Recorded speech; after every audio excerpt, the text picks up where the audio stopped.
ہمارے نبی کریم کی حکومت۔ مدینہ منورہ میں ایک مرتبہ بارش نہیں ہوئی تھی۔ پورے مدینہ میں سوکھے کا عالم تھا، لوگ بڑے پریشان تھے۔ ایک جمعہ کے روز حضور صلی اللہ علیہ وسلم تقریر فرما رہے تھے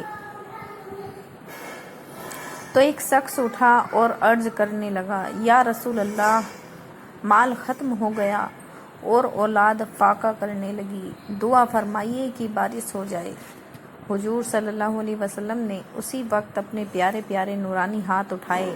اس وقت وہاں آسمان بالکل صاف تھا، بادل کا نام و نشان تک نہ تھا، مگر مدنی سرکار کے ہاتھ مبارک اٹھے ہی تھے کہ پہاڑوں کی طرف سے بادل چھا گئے اور چھاتے ہی پانی برسنے لگا۔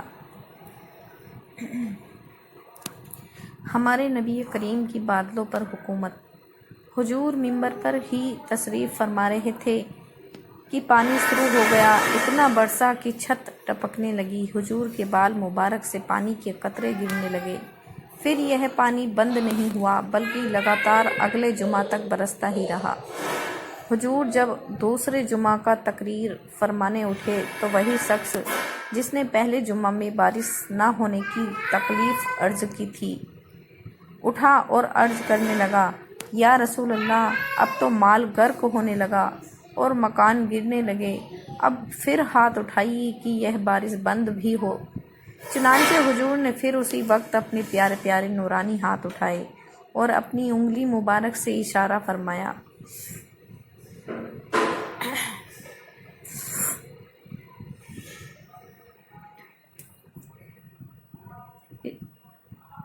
فرما کر دعا فرمائی کہ اے اللہ، ہمارے ارد گرد بارش ہو، ہم پر نہ ہو۔ حضور کا یہ اشارہ کرنا ہی تھا کہ جس طرف حضور نبی محمد کی انگلی گئی اس طرف سے بادل پھٹتا گیا اور مدینہ منورہ کے اوپر سب آسمان صاف ہو گیا۔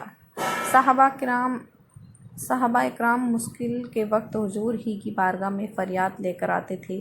ان کا یقین تھا کہ ہر مشکل نہیں یہیں حل ہوتی ہے، واقعی وہیں حل ہوتی رہی ہے۔ اسی طرح آج بھی ہم حضور کے محتاج ہیں، بغیر حضور کے وسیلہ کے ہم اللہ سے کچھ بھی نہیں پا سکتے۔ حضور صلی اللہ علیہ وسلم کی حکومت بادلوں پر بھی جاری ہے۔ چاند پر حکومت۔ حضور صلی اللہ علیہ وسلم کے دشمنوں میں بالخصوص ابو جہل نے ایک مرتبہ حضور سے کہا کہ اگر تم خدا کے رسول ہو تو آسمان پر جو چاند ہے اس کے 2 ٹکڑے کر کے دکھاؤ۔ حضور نے فرمایا، لو یہ بھی کر کے دیا دیتا ہوں۔ چنانچہ آپ نے چاند کی طرف اپنی انگلی مبارک سے اشارہ فرمایا تو چاند کے 2 ٹکڑے ہو گئے۔ یہ دیکھ کر ابو جہل حیران ہو گیا مگر بے ایمان مانا بھی نہیں اور حضور کو جادوگر ہی کہتا رہا۔ ہمارے نبی کریم کی سورج پر حکومت۔ ایک روز حضور صلی اللہ علیہ وسلم نے صحبہ نام کی جگہ پر ظہر کی نماز ادا کی اور پھر حضرت علی رضی اللہ عنہ کو کسی کام کے لیے روانہ فرمایا۔ حضرت علی رضی اللہ عنہ کے واپس آنے تک حضور صلی اللہ علیہ وسلم نے نماز عصر بھی ادا فرما لی۔ جب حضرت علی واپس آئے تو حضور ان کی آغوش میں اپنا سر رکھ کر حضور سو گئے۔ حضرت علی نے ابھی تک نماز عصر ادا نہیں کی تھی، ادھر سورج کو دیکھا تو غروب ہونے والا تھا۔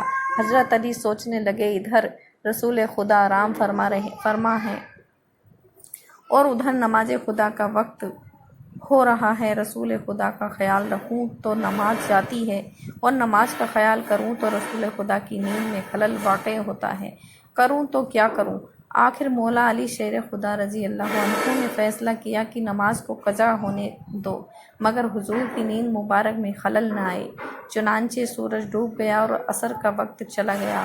حضور اٹھے تو حضرت علی کو اداس دیکھ کر وجہ دریافت کی تو حضرت علی نے عرض کیا کہ یا رسول اللہ، میں نے آپ کی استراحت کے پیش نظر ابھی تک نماز عصر نہیں پڑھی، سورج غروب ہو گیا ہے۔ حضور نے فرمایا، تو غم کس بات کا؟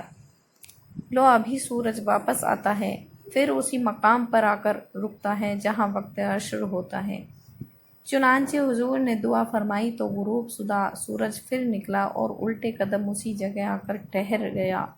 جہاں عصر کا وقت ہوتا ہے۔ حضرت علی نے اٹھ کر عصر کی نماز پڑھی تو سورج غروب ہو گیا۔ ہمارے حضور کی حکومت سورج پر بھی جاری ہے۔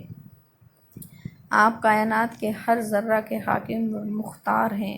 آپ جیسا کوئی نہیں، نہ ہوا، نہ ہوگا اور نہ ہو سکتا ہے۔ ہمارے نبی کریم کی زمین پر حکومت۔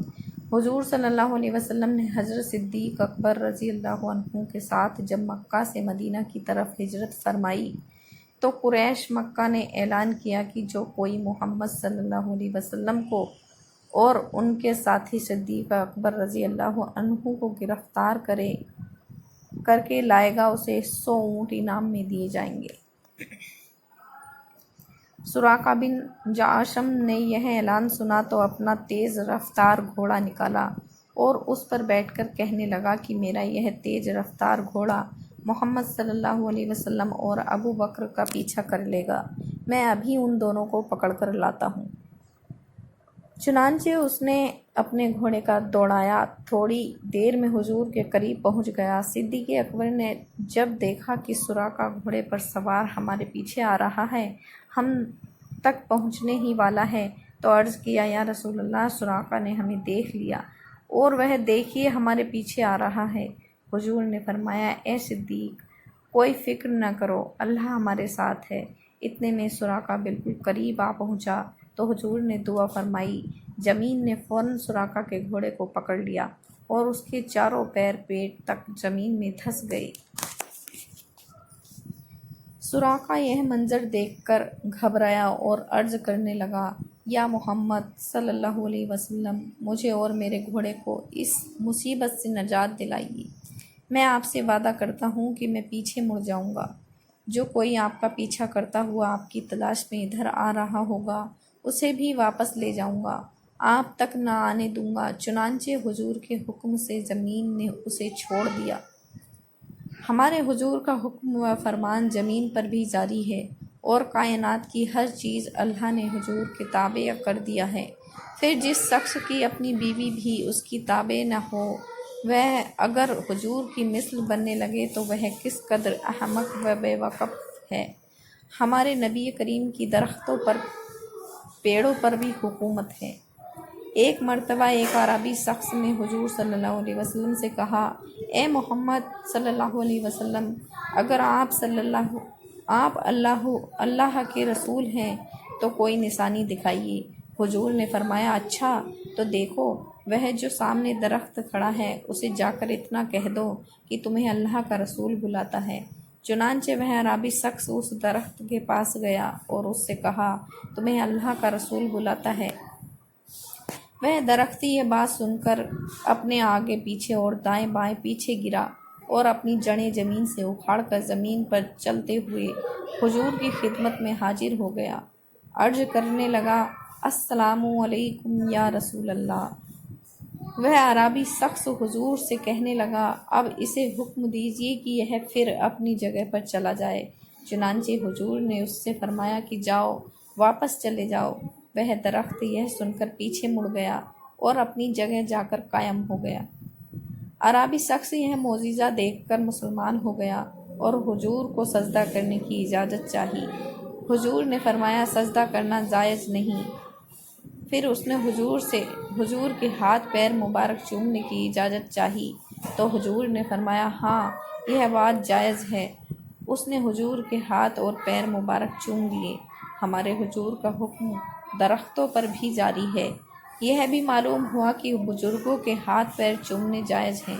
حضور صلی اللہ علیہ وسلم نے اس سے منع نہیں فرمایا۔